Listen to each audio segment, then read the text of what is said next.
ეს მისი სიტყვები სამივეს აუხთა.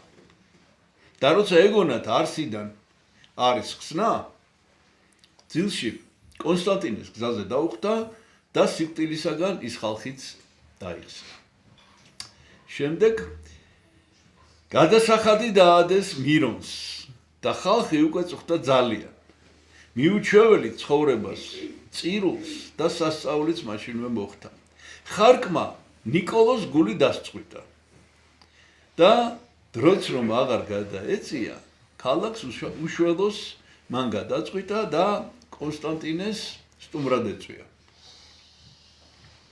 მიიღო ვინცის პატივი დიდით, არ დავამატო სიკეთე რომ სხვა, გამოაცილა ქებით და რიდით, გადასახადის დაპირდა მოხსნას. თუმცა ნიკოლოზმა კარგად იცოდა, რომ კონსტანტინე მის შეიცოდა, დაესეოდენ მეფეს მხეცნი და ის ამ ბრძანებას ბოლოს შეცვლიდა.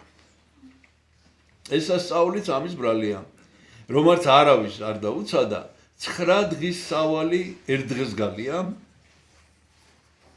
და ხალხს ბრძანება გამოუცხადა.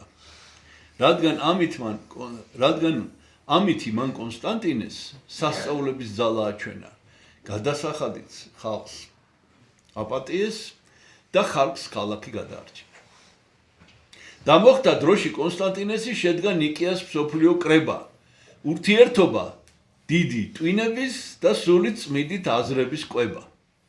ვიღაცამ დასვა ასეთი კითხვა: ქრისტე ქმნილია თუ მარადმყოფი? თიშობელს ცუდად იხსენიებდა თვით უბიწობის მის უარყოფი. ხელში ეჭირა ნიკოლოს კვერთხი. ბილწი კაცისთვის თავის გამპობი, რამაც ბოლოსკენ განაპირობა ჯერ ნიკოლოზის დაპატიმრება, რკინის ბორკილით ხელზე დადებით. მერე გამოხსნა და პატიება, გამოწვეული გამოცხადებით.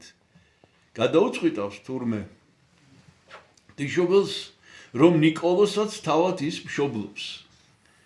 ქრისტემ გადასცა მას სახარება და სასწაულით ხალხს ეხმარება. ბოლოს უფალმა გამოაჩინა ადგილი მისი სასაფლაოსი.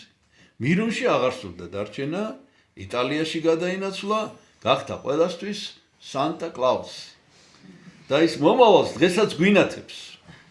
ხატთან სანთელიც რომ არ ჩაუქრეს, მისი სახელით ყველას გვიმართლებს და შობის ღამეს ველით საჩუქრებს. ერთმა დაგლოცოთ, ჩვენთან არსმევთ.